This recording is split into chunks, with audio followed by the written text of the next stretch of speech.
위원님 질의해 주십시오. 네, 봉지욱 참고인님.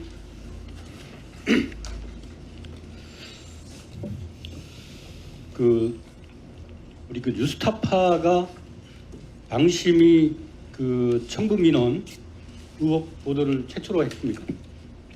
네, 작년 크리스마스 날 해서 날짜를 잊지 않고 있습니다. 네. 이건 그럼 뉴스타파의 김만배 신앙님 인터뷰 인용 보도에 대해서 방심인이 및 선방위가 법정 제재를 했죠. 저희에 대해서는 할 수 없고요. 저희는 통신 쪽이라. 인용 보도한 네, 인용 보다 매체 MBC, JTBC 등등에 대해서.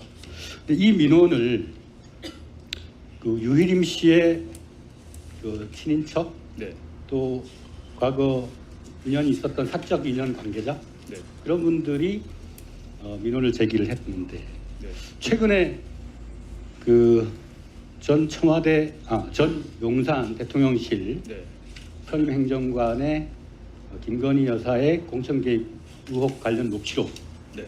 거기에 세민연이라고 하는 단체가 등장하죠.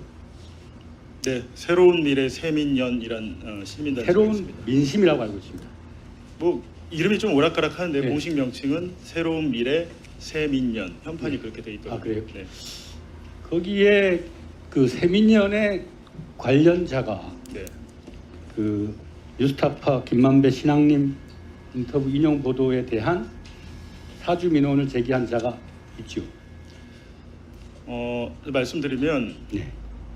9월 4일 국회에서 과방위였던 것 같아요. 그때 국민의힘 장제원 의원이 뉴스타파를 폐간해야 된다라고 하니까 이동관 방송통신위원장이 그것이 바로 원스트라이크 아웃이다라고 한 게 오후 4시 한 40분쯤이었고 그로부터 1시간 뒤인 9월 4일 오후 5시 43분쯤 첫 번째 민원이 들어오는데 뉴스타파 보도가 가짜이므로 이를 인용 보도한 매체들을 처벌해달라는 취지의 민원이 들어왔는데 그 민원을 낸 사람은 아까 바구기 미디어연대 대표가 아니고요.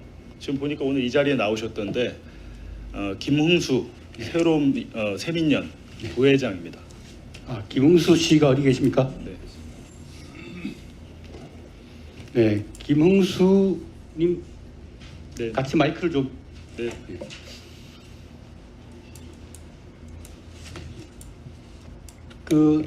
세민연이라는 시민단체에서 어떤 직함을 맡고 계십니까? 세민연의 사무총장입니다. 부회장을 맡으셨나요? 부회장이 아닙니다. 사무총장입니다. 사무총장이요? 네. 여러 가지 시민단체의 재반 활동을 총괄하고 있나 보죠? 저희 단체의 사무를 하고 있습니다. 그러면 김대남 네. 용산 대통령실 전 선임 행정관이 녹취록을 통해서 언론에 대한 고발을 뒤에서 사주한 것이 나였다라고 했고 그 관련된 시민단체로 거론된 게 세민연인데 그것에 대해서 일만의 책임감 있습니까? 저는 정말 김대남 씨에게 물어보고 싶습니다.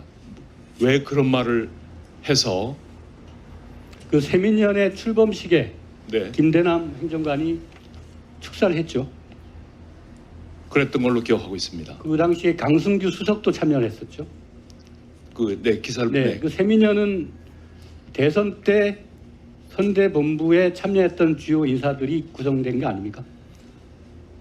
당시에 캠프에 계셨던 분들도 계시고 또 그러면 네. 시민단체라고 하면 정권이 국민의 이익을 위해서 공권력을 과잉 행사하거나 잘못된 일을 갔을 때 그걸 바로잡는 역할, 어떤 시민적인 역할을 하는 곳인데 권력의 보위와 연관된 그런 것을 용산 대통령실로부터 사주를 받아서 고발을 대행했다. 이렇다면 대한민국의 국민의 권리를 순수하게 대변해야 할 시민단체의 역할을 방기하고 권력의 충견으로서 역할을 한 게 아닙니까? 지금 말씀하신 거는 저희가 대통령실의 사주를 받아서 어떤 고발했던 그런 네, 취지의 말씀이십니까? 그 행정관의 녹취에 따른 내용입니다. 그럼 제가 말씀을 드릴 수 있는 것은 저는 행정관으로부터 그럼 그 행정관의 그 진술에 대해서 즉각적으로 왜 그 보호 조치를 위한 고발을 한다거나 처분을 요청한다거나 하지 않습니까? 지금 그것보다도 제가 당장 이 방심위에 이 증인으로 지금 채택된 상황인데 그것은 최근에야 불거진 그런 것들이어서 지금 제가 경황이 없는데 다 이런 것이 끝나고 나면은 저도 어떤 조치를 취할 예정입니다. 예, 들어가십시오. 네, 우리 봉지욱 선고위원님. 네. 그러니까 그 비판 보도에 대해서 방심위가 네. 신속 심의 절차를 두고 또 민원을 사주하고 네. 그럼으로써 비판 보도 언론에 대해서 재가를 묵혔단 말입니다. 그리고 난 다음에 이 정권이 선출되지 않은 우리는 대통령을 뽑았는데 대통령 여사가 사실상 국정 전반에 개입을 하고 그것이 인사의 난맥, 유희림 같은 방송심의 제재의 순수성을 훼손하고 권력을 사적으로 남용하고 악용하는 자에 부역해가지고 이게 시대의 환관과 같은 존재예요. 유희림. 거기 계신 사무처 직원 여러분들도 그자의 그 악행에 대해서 묵과하면 안 돼요. 이거는. 우리 그 감사실장님. 예, 그 공익제보자 보호법 아시죠? 예, 지금 보고 있습니다. 네, 그 보호법에 타법과 공익신고자에 관련된 사항이 충돌할 경우 어느 법이 우선으로 돼 있습니까? 거기까지는 제가 아직 이해 못하고 있습니다. 감사실장이라는 사람이 그것도 모릅니까? 2분 더 들으세요. 저는 공익신고자 관련이 아니라 이해충돌 담당관으로서의 역할을 합니다. 공공기관이든 감사실은 법률 담당, 예? 그리고 청렴 의무에 대한 교육, 제반 공직자가 지녀야 할 공직자의 자세와 연관된 감사를 하는 겁니다. 예방 교육도 해야 되고, 예, 맞습니다. 예? 공익신고자 보호법에 따르면 공익신고로 인해서 시정명령이나 특정 행위나 금지를 명하는 행정처분이 있는 경우에는 포상금을 주도록 돼 있어요. 지금 그 방심위가 법정 제재한 거 29건 다 행정처분에 의해서 집행정지됐어요. 이건 행정처분이 있는 경우를 말하고, 그러면 그 신고자 아까 그 탁 선생님 그런 분은 감사실에 포상을 해야 됩니다. 이거. 그리고 공익신고자 보호법과 지금 충돌하고 있는 게 개인신상 정보에 관한 법률 아닙니까? 두 법이 충돌할 경우에는 공익신고자 보호법이 우선이에요. 법에 그렇게 명시가 되어 있습니다.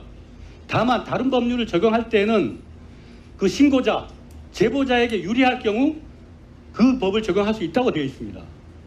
그럼 감사실장이라면 이 관련 법에 의거해서 행정기관의 장에게 공익신고자 보호법에 따라 신고자를 보호해야 할 의무가 있고, 그 공공기관의 장은 그런 책무를 이행하도록 되어 있어요. 지금 저 공익신고자 보호과장님, 권익위의 과장님, 그 공익신고자 보호법에 법적 충돌이 있는 경우 다른 법률의 적용과 경합하는 경우에 공익신고자 보호법이 우선 적용되죠. 네, 그렇게 규정되어 있습니다. 그 지금 현재 경찰이 수사하고 있는 게 정보 보호에 관한 법률이죠. 예, 그렇게 알고 있습니다. 그 두 법이 충돌할 경우에는 신고자 보호법에 따라서 공익신고자 보호가 우선돼야 함에도 불구하고 지금 신고자가 지금 피해를 받고 있지 않습니까? 그럼 신고자 보호과장은 뭐 해야 됩니까? 경찰에 공문을 보내세요. 이 법에 따라서 신고자를 보호해야 할 책무가 있다고. 공공기관이 민원 사주한 것을 가지고 직원이 이것이 공익에 침해되는 경우라고 판단해서 제보하고 윗선에 알렸으면 거기에 따라서 포상을 해야 할 일을 어떻게 처벌받게 합니까? 그 권익위가 국민 권익을 보호해야 되는 7개월 동안 이 권익위에 이첩된 사항을 뭉개고 있다가 결국 다시 돌려보냈어요. 어떻게 보면 포식자의 입속에 제보자를 넣어버린 겁니다. 과장님께서 마땅히 해야 할 업무입니다. 공익신고자 보호법에 따라서 해야 할 업무예요. 그 업무에 따라서 지금 당당하게 더 들으세요. 이럴 때. 합법을 우선시하지 아니하는 공익신고자 보호법에 따라서 신고자 보호법에 우선하여 그 제보자를 보호하도록 행정기관이든 혹은 경찰서든 간에 공문을 발송하십시오. 그렇게 해야 되는 거 아닙니까?